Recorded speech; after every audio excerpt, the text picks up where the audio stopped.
Okay, 325. Okay.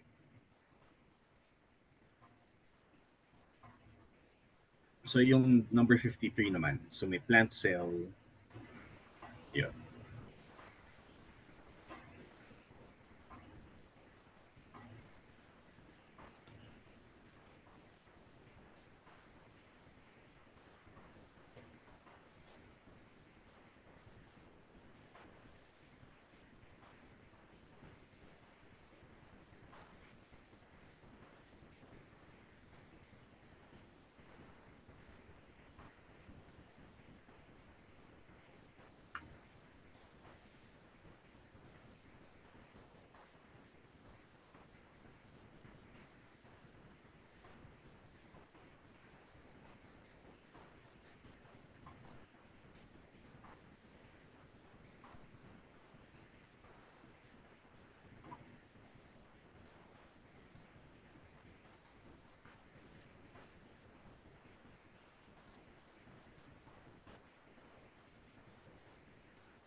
Okay, 325. Kaya, nasaan na yung, ano, yung next question?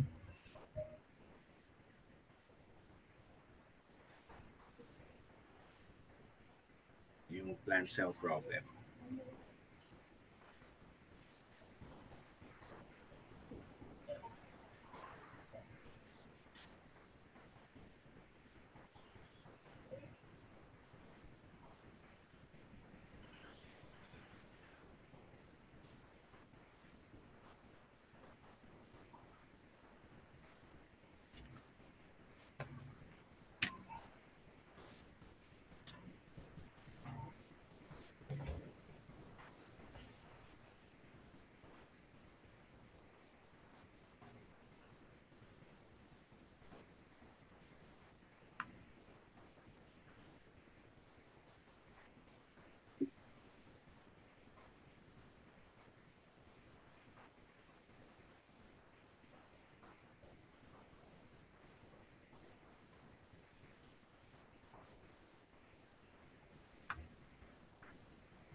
Check ko lang.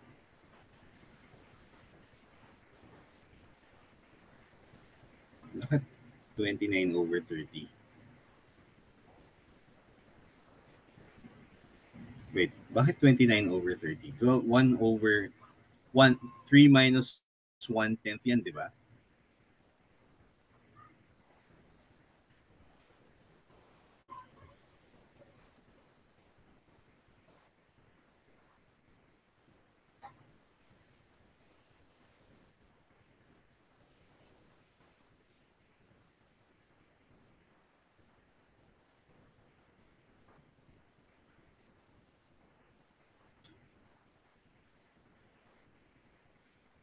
Okay, so ang ano yung sagot? What was the volume on December 8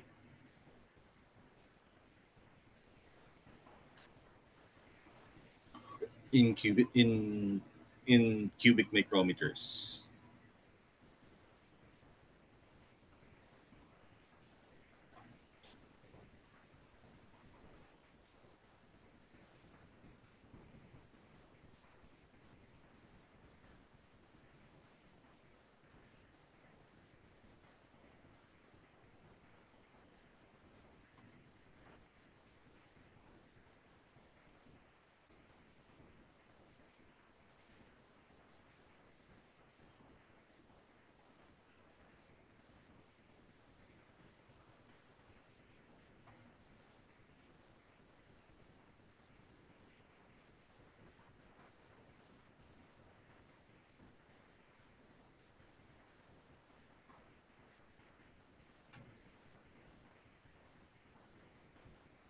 Okay, so 2.1, 3.1 micrometer, cubic micrometers. Okay, yung next na odd number,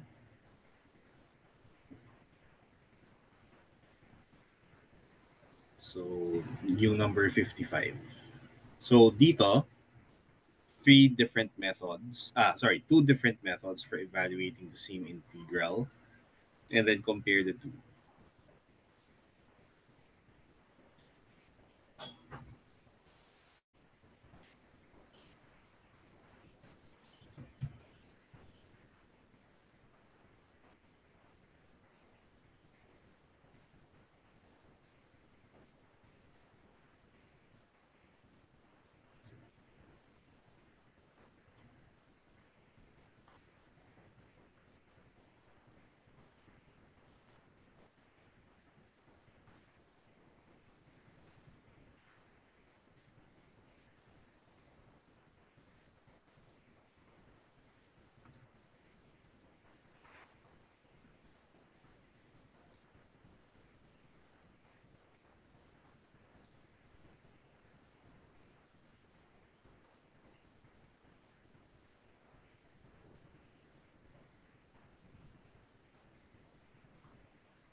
Tingnan na. Ganito. Balik muna tayo. Yung, for example, kapag pumili na tayo ng initial conditions, yung C ba sa A at saka yung C sa B pareho?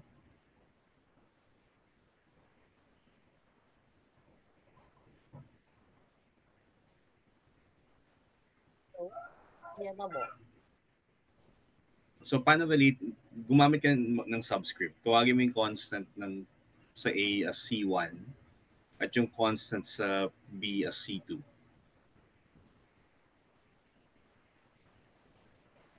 So, pakilagyan ng subscript yung constant para ma-distinguish natin.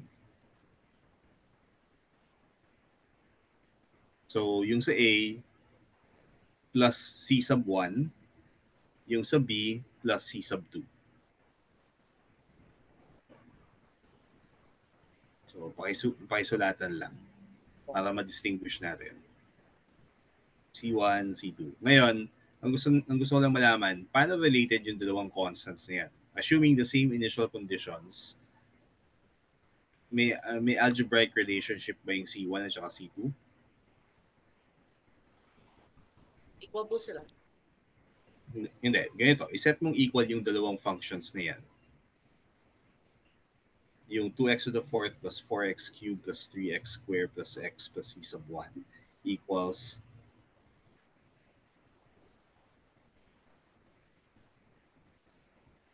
actually, pwede mo tingnan na pag makikita mo from the graph na yung pag parehong 0 yung C1 at C2, magkaiba sila ng graph.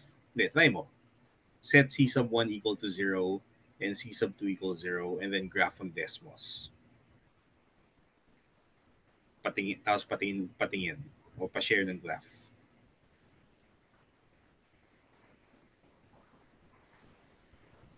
So graph each function with C1 and C2 set equal to 0.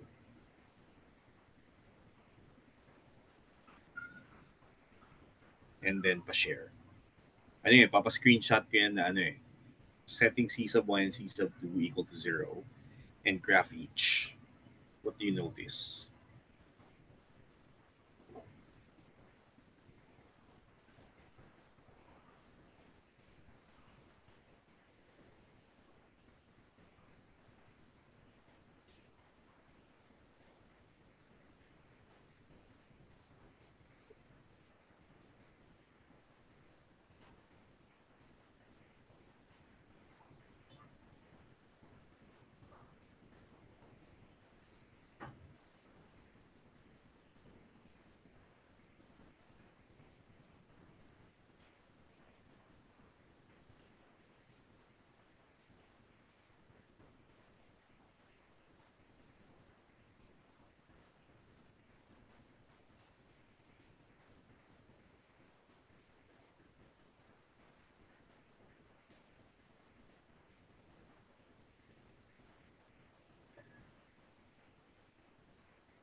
Okay. So, nag-graph mo na? Opo. Pwede patingin ng graph. So, if you choose C sub 1 and C sub 2 to both be 0, ano yung graphs ng dalawang yan? So, pa-share ng graph sa Desmos para makita ko rin. File manager.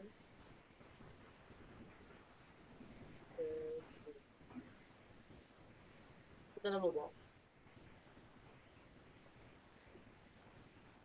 Teka, hindi pa nakashare yung graph. Ano po nakita niyo? Sure na? Oo, yung kernel lang. Ayan mo. Okay, zoom in. Kasi nag-overlap na yung zoom in ka pa doon sa malapit sa x-axis. Kasi pag ganyan, mukha sila, so zoom in. So zoom in sa graph. Zoom in pa. Titingnan natin yung difference ng dalawang graph. Yan. Ngayon, tingnan mo, sa C equal, pagka x, dun sa x equals 0, they differ by a certain value. So, yun yung ano eh, yun yung difference ng arbitrary constants eh. Okay, so, alam natin may difference. But, if you look at the shape, pareho sila ng shape ng graph. Offset lang by a certain amount. Okay, so, ang gusto kong gawin mo ngayon, okay, balik ka sa external, i-equate mo yung dalawang expressions mo. And then, check paano related yung C sub 1 sa C sub 2.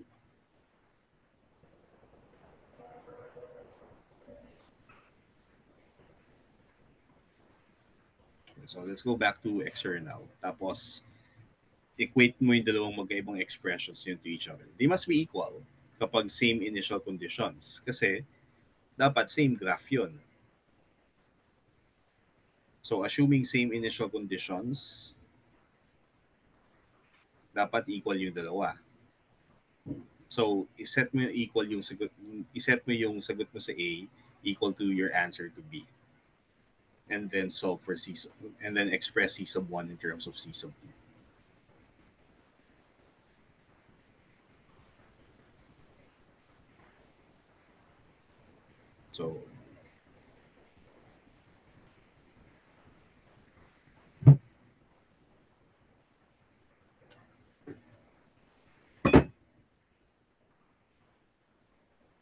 So, equate mo yung dalawa.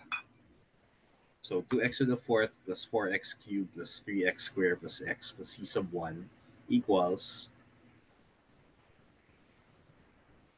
2x plus 1 raised to the fourth over 8.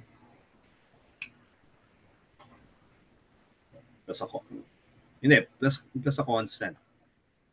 Plus C sub, yung ano, including constants dyan.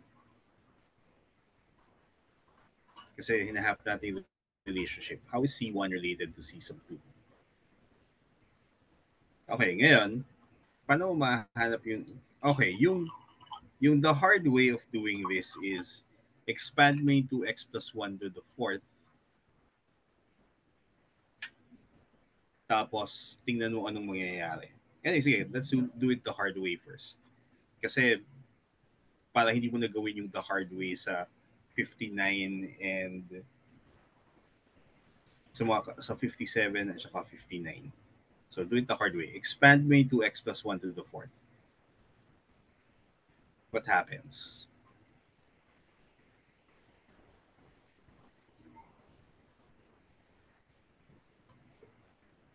So, using the binomial expansion,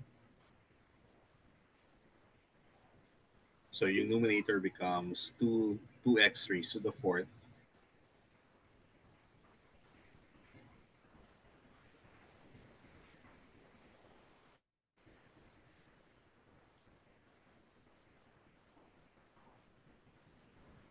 Kabisa mo yung binomial coefficients? Ano ba? 1, 3, or i-Pascal's triangle, i-Pascal's triangle mo. Okay lang. Sige. Using Pascal's triangle, so we get the quantity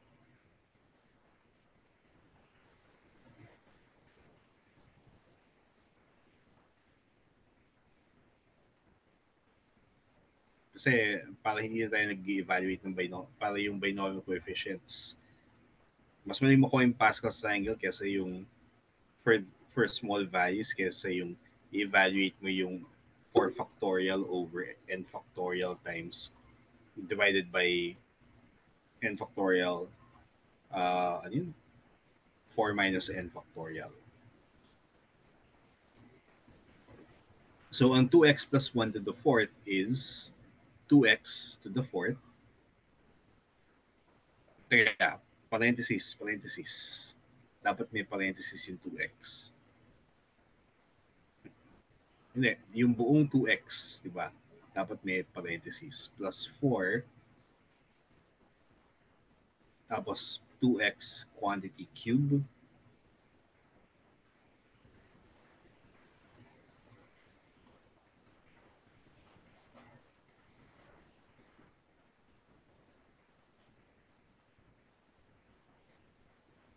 plus 1. Okay.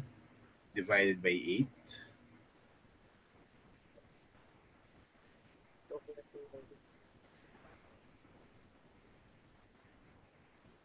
Wow, okay. Line. Yeah. So divide by 8 plus c sub 2 equals 2x to the fourth, etc. No? Or copyhin mo na lang yan. Yan. Ngayon, yung left hand side, simplify mo as much as possible. So 2 to the fourth is 16.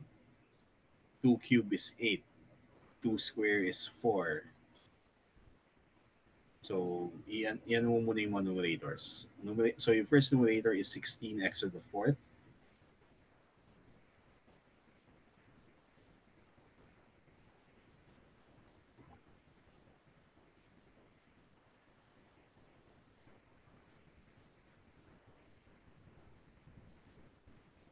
plus,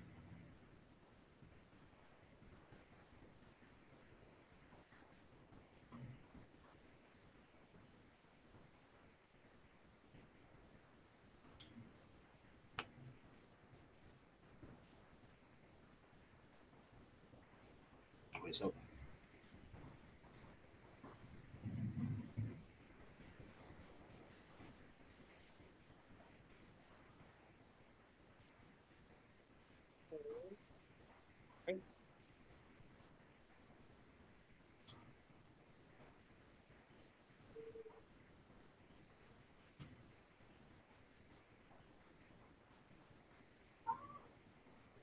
24 divided by 8, that's 3.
Plus 1, 8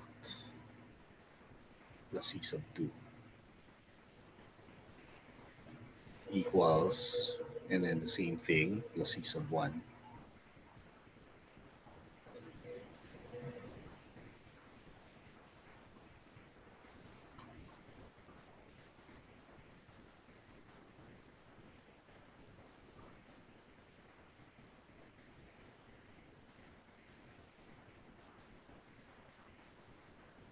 Okay, so equate that to yung right hand side, and then may mga maraming magka-cancel on both sides.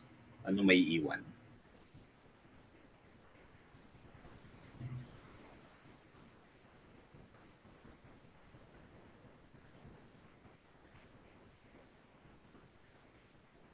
Wow.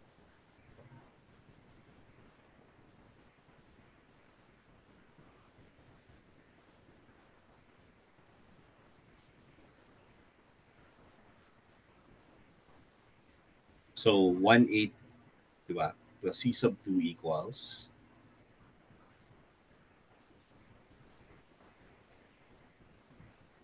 c sub 1. So, kaya kailangan mo mag-ingat sa ano eh. Kaya gumamit ka ng magkaibang notation. Kaya pinapagamit ko yung magkaibang notation for the constant eh. Kasi sometimes may alternative forms ka na makukuha para ma-relate mo yung dalawa.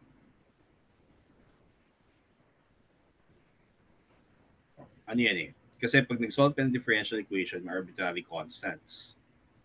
So actually pag i-integrate ka, you're solving a first order differential equation. So the difference in arbitrary constants is actually due to yung different integration methods na ginamit.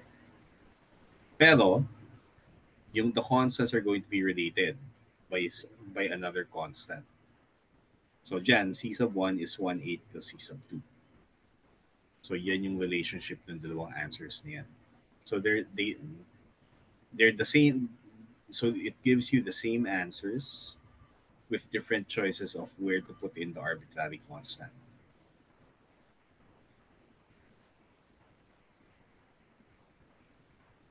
So they don't give you the same arbitrary constant. Magkaiba sila. Pero they're related so that they're equal. Mm. Ngayon, yung the easier way of getting the relationship, ganito. Balik tayo sa start uli, sa nung inequate natin. So, pwedeng go up a bit para makita ko lang yung 2x plus 1 cube over 8 plus c sub 2.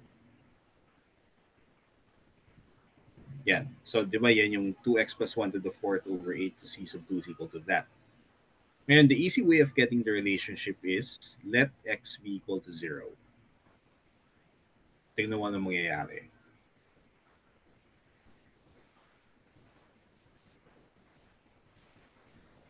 So if you let x be equal to 0, dyan sa 2x plus 1 to the 4th over 8 plus c sub 2 equals 2x to the 4th blah blah blah plus c sub 1. Mamamatay yung maraming terms. Ang may iwan, 1/8 plus c sub 2 equals c sub 1.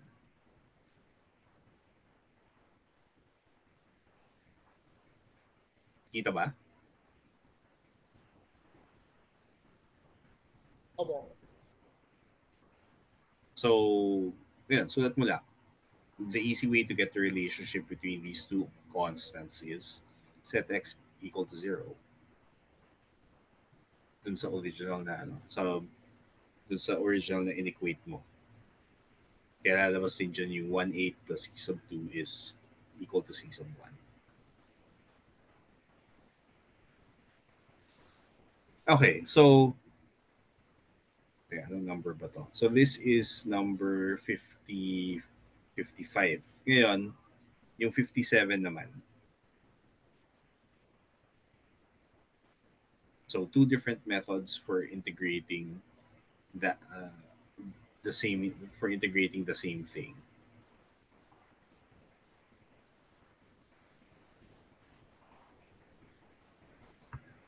Tapos paano related yung dalawang methods? Actually, useful to kasi pag nag-solve ka ng differential equations, usually yung teacher ninyo magbibigay lang ng isang form.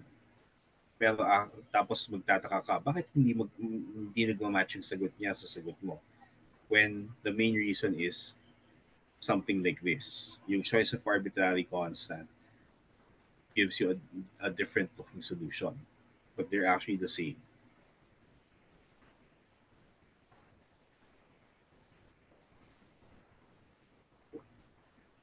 Nag-first order differential equations. Magsa-separable first order differential equations tayo. Mag-first order differential equations tayo after matapos ating techniques of integration. So, may kita mo na naman yan. Okay, so Pascal's triangle. So that gives you that. Ngayon, number 57, pakigawa. So evaluate by two methods again. And then show me your work.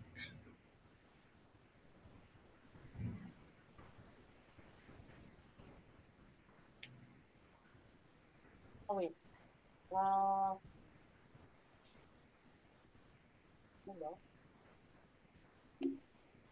Yeah. So the difference. Anything na po dito. So 4.257.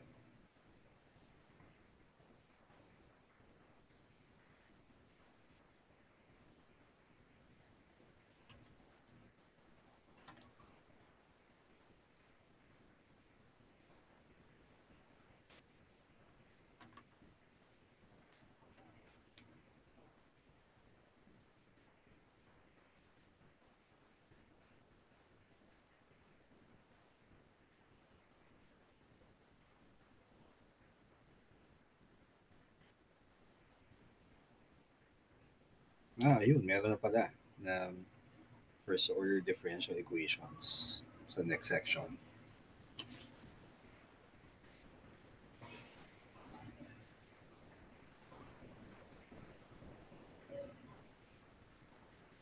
So, okay, okay. Gawin natin to after that.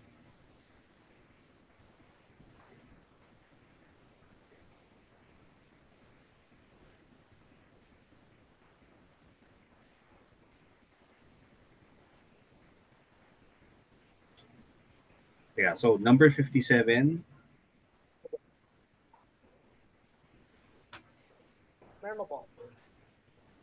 Meron at po saka kayo. and then, ang nakikita ko lang yung sa external blank. Blank. Or kinokopya mo pa.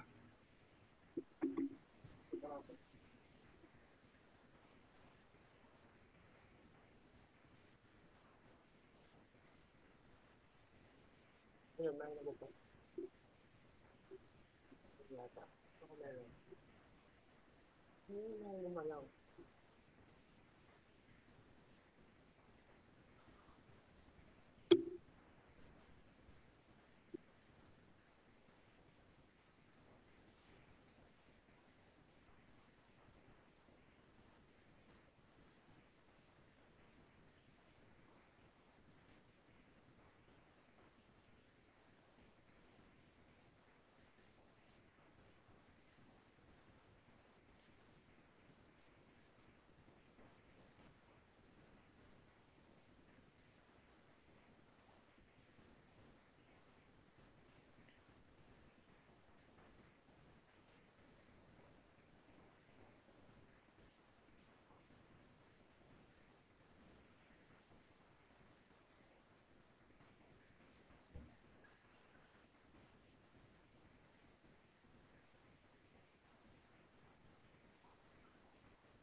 Kaya square root of x, hindi included yung minus 1 sa loob.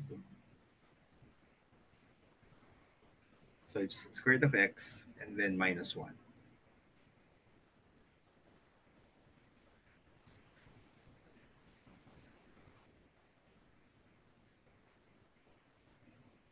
Hindi, yung pinapoint out ko yung u. U is equal to square root of x. So x lang yung nasa loob ng square root. Yung minus 1 dapat nasa labas.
Gawin mo yung det u.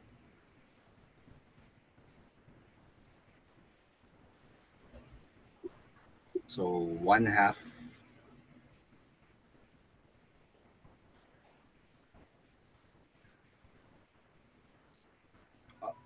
teka, bakit hindi kasama yung square root? Hindi nasa loob ng square root 'yan. Ay, Yung ayun. so pag differentiate mo 1/2 square root of x dx.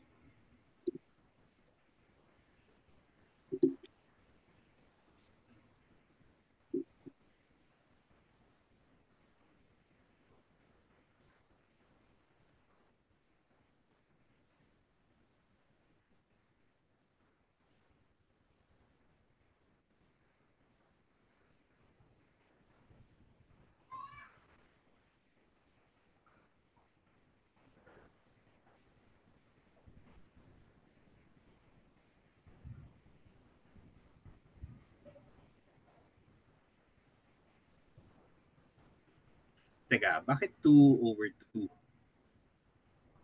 Ay, minus. Parang mali. Tama naman ba? And then, yung u square Pag inintig,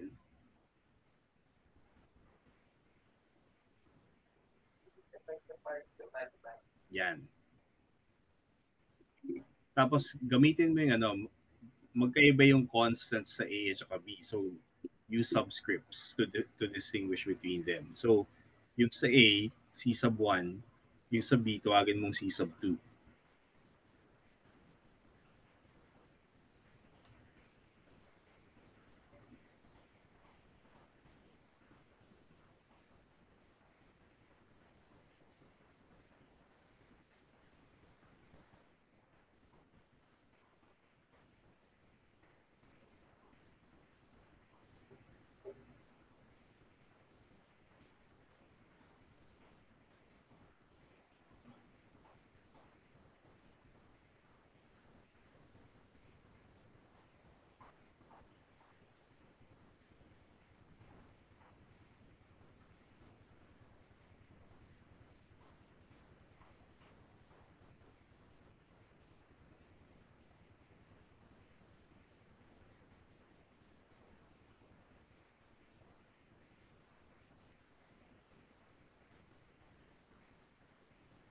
At teka, lagyan mo ng subscripts yung constants mo para ma-distinguish natin yan. Tapos ano, you don't actually need to expand it anymore. Kaya ako lang pinagawa yan sa previous problem kasi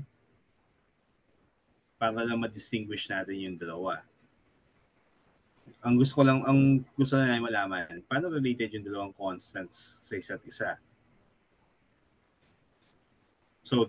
So impose mo yung requirement na 2x to the 3 half over 3 minus 2x plus 2 square root of x plus c sub 1 is equal to 2 square root of x minus 1 cube over 3 plus c sub 2.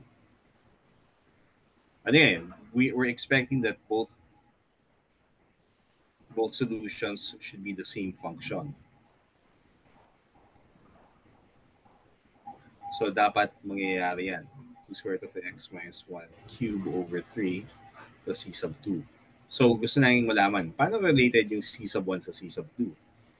Yung method, yung unang method na pinagawa ko sa iyo, yung expand and then cancel until may equation tayo for c sub 1 and c sub 2. But you don't actually need to do that. Dapat totoo yan for any value of x. Which means, if I substitute x equals 0 on both sides, what can I conclude?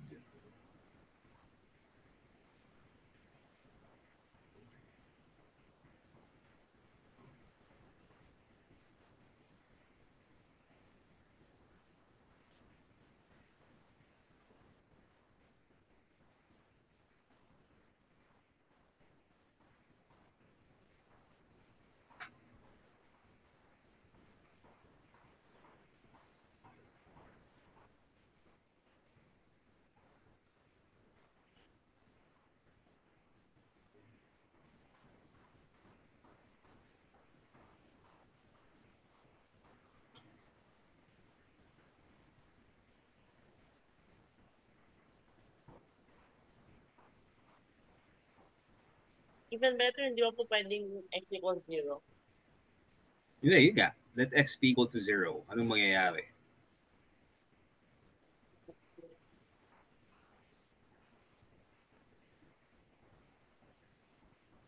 So negative 2/3 plus c sub 2.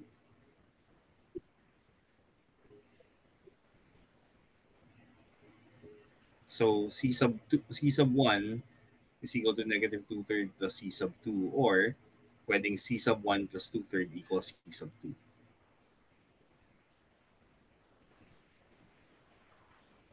So alam natin hindi talaga independent yung constants na yan. To produce the same function, the constants must be related by that. So, okay, ngayon, so nagawa natin yan, no? Yung next naman, yung number 59. Dito, 3 methods.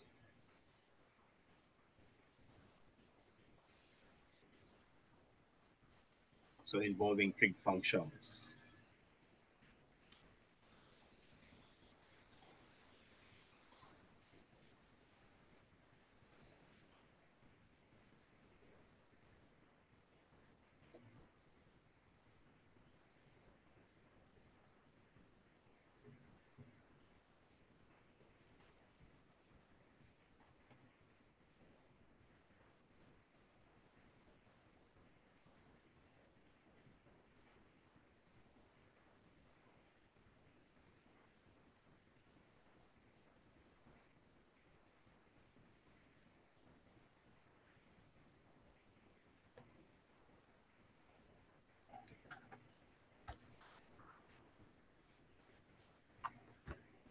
True.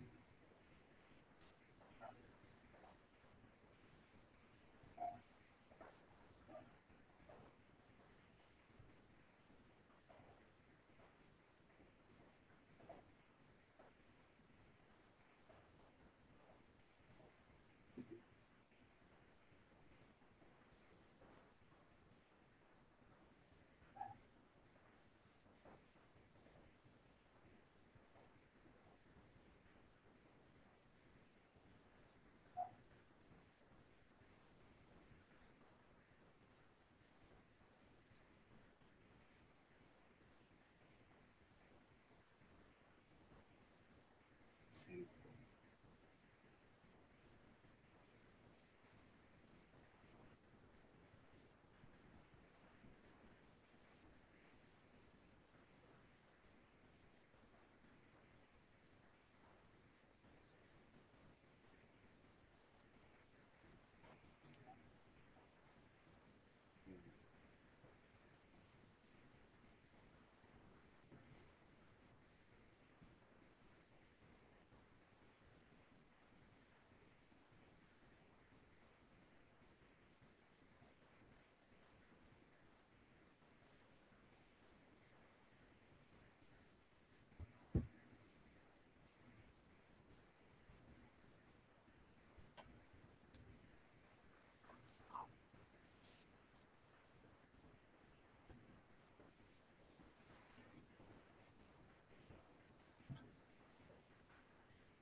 Kaya, label, subscripts Opo. para dun sa C. Para lang ma-distinguish natin.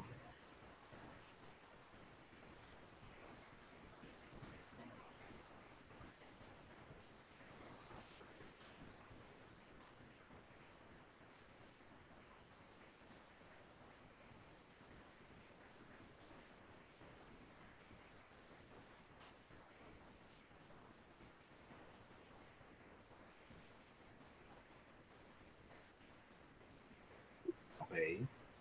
Ngayon, so ang kailangan natin hanapin yung relationship between sine squared, yung ano, yung first solution at saka yung second. So, equate sine squared x plus c sub 1 to negative cosine squared x plus c sub 2. Tapos, this time, instead of setting x equal to something, trig identities ang gagamitin natin. Actually, ano yun eh, yung pwedeng gawin, tingnan mo, consider sine squared x plus c sub 1. Papupuntahin natin sa negative cosine squared x plus c sub 2. So consider sine squared x plus c sub 1.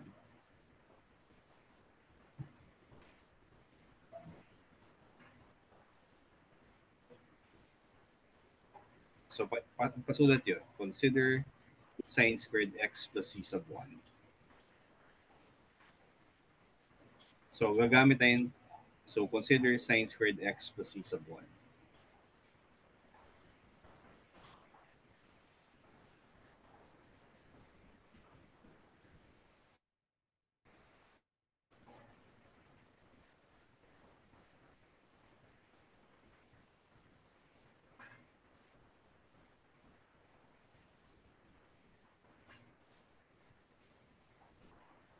Teka, consider sine squared x plus c sub 1. Don't use a new variable. Ang gusto lang natin kasi makita ay so sine squared x plus c sub 1. Ngayon, that's equal to, wag na i-equate. Instead, we'll use trig identities. Kasi useful din tong skill na to eh. So that's equal to, ngayon, ang sine squared is 1 minus cosine squared.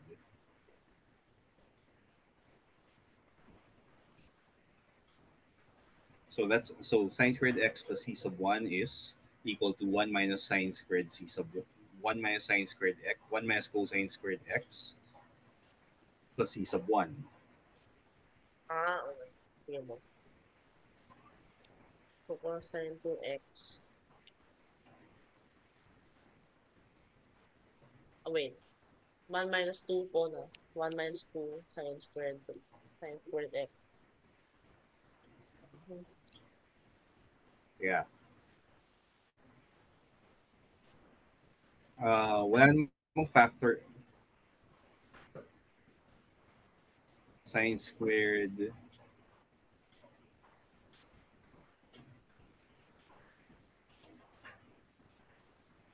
Ano ginagawa natin? U equals sine. Tama.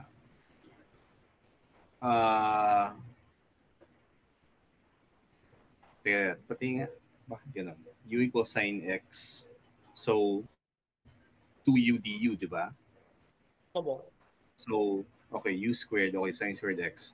Tapos, yung isa, minus cosine squared x. Okay?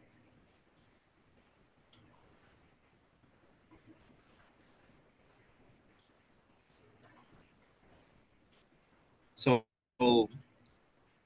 ang gagawin natin ng identities. So, sine squared x plus c sub 1 equals, so, pakisulat to. Sine. So, that is equal to, Ito po? sa right-hand side, hindi. Ang ginagawa natin, we're using identities from A. So, sine squared x plus c sub 1 is equal to, but sine squared is 1 minus cosine squared. So, substitute. So 1 minus cosine squared x plus c sub 1.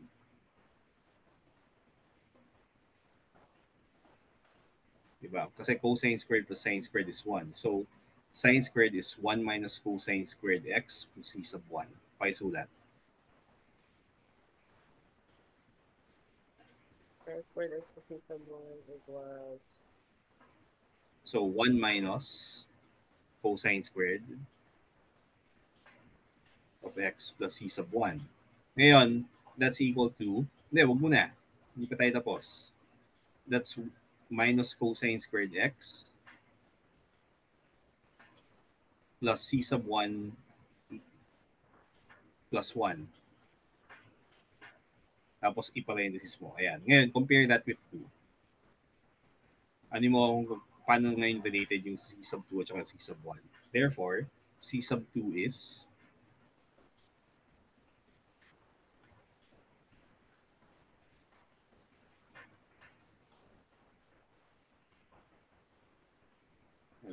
comparing your answer in A to B, c sub 1 plus 1 must be equal to wait lang. Ano to? Mhm.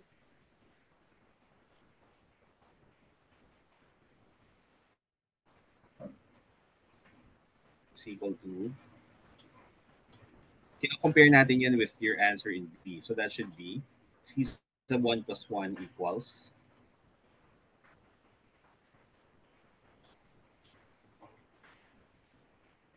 So, c sub 2.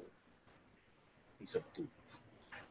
Okay, ngayon, so nagawa natin comparison between sine squared and cosine, yung second solution. Ngayon, punta naman tayo sa comparing sine squared x plus c sub 1 and c sub 3. So how can we start from sine squared to get negative cosine 2x over 2 plus a constant? So let's start from, so same starting point, sine squared x plus c sub 1. Actually, ano yun eh. Di ba may ginamit na tayong identity eh.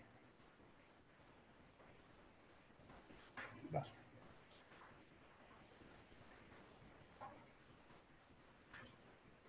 Okay, so, or pwedeng magsimula ka sa negative cosine 2x over 2 plus c sub 3. Papupuntahin natin sa A. So, consider negative cosine of 2x over 2 plus c sub 3. That's equal to,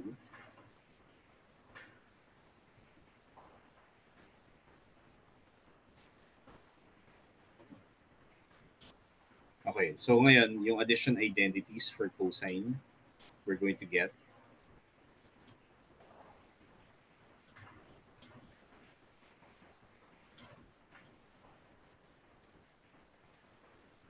kaya bakit parang may kulang?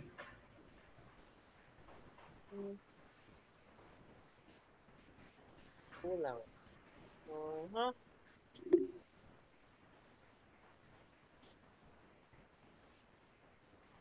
Hindi, ganito. Uh, sorry.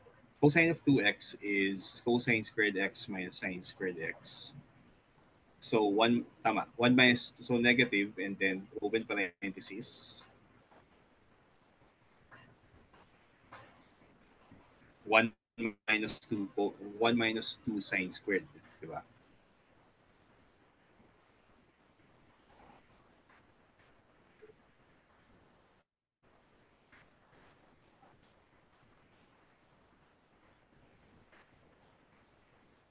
Plus c sub 3.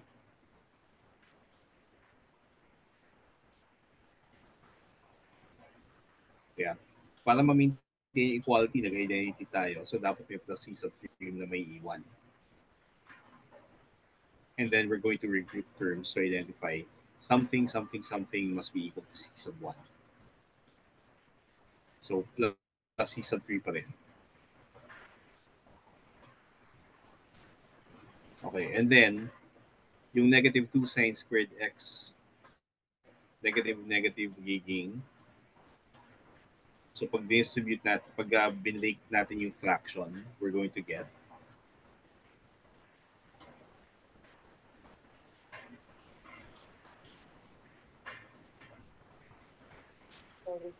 So, negative 1/2.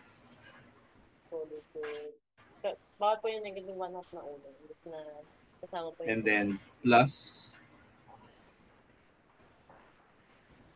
sine squared x plus c sub 3. Ngayon, comparing that and yung sagot natin sa part C, yan. Okay? So, anyway, since it's 6 p.m. already, we'll stop here and then we'll continue sa Sunday. So, sa Sunday, kasi due na uli, i-remind ko lang no, yung due date. So, to confirm the next set of tutorials, the due date, so make sure na ma-send na yung confirmatory payment by Saturday. Okay? Opo. Sige. So, we'll stop here. I'll see you again this coming Sunday. So, sa Sunday, tapos na natin yung chapter na yun. Ano? So, part 2 na ng forces. Okay, so see you on Sunday. Bye-bye. Sige po. Bye-bye po.